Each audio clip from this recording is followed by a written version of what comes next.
talk about is where to get a good bouquet. There are definitely flowers all over the city that you can buy, but if you want to find a really good long-lasting bouquet, you want to look toward places that sell more local product. And the best place to find a good place that sells local product is a place that sells local produce.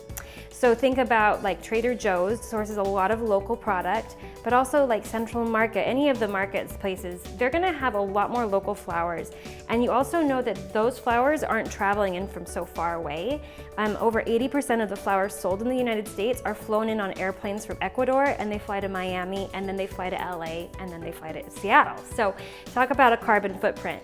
So when you're going to source local, you're reducing the carbon footprint for that, the air travel, but also those flowers were cut a long time ago, and they've been sitting in a box without water for over a week. So when they get to the store and they're hydrating them, some of those flowers will never fully open and never look as they were meant to look. Roses aren't supposed to be tight cylindrical shapes. They're supposed to be big open flowers that can really live their full life for you. So we're going to make sure that we're picking out flowers that will continue in their life.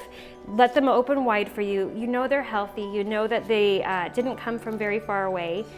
If you're getting them from your florist, you can always ask, USA grown. Do you sell anything that's grown in the United States? And if not, they can definitely source it for you.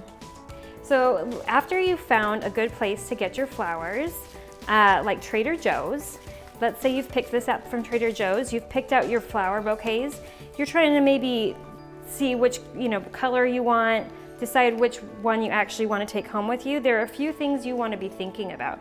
First of all, you want to be looking at the bottom of the stems, because we usually look just right at the color, which is what they want us to do. But if you're checking the bottom of the stems, you might see any sort of rotting on the bottom, if there's any sort of brown tint on the stem, if it's too soft, it's starting to decompose a little too much. That's what flowers do, right? We've cut them down, we're putting them in water, and they're slowly decomposing.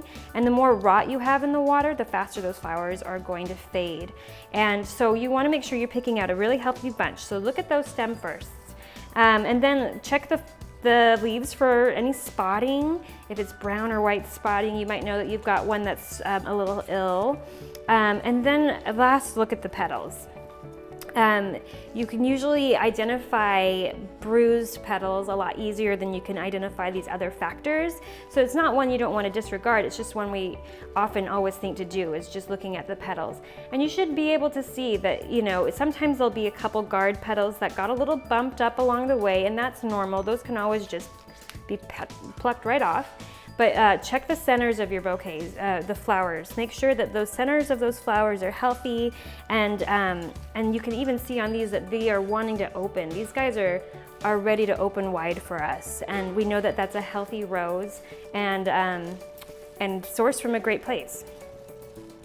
So after you've picked out which bouquets you want, you take them on home. Maybe be thinking about how big you want your bouquet. This one's a little larger, this one's a little smaller. And I'm going to show you how to arrange both of these today.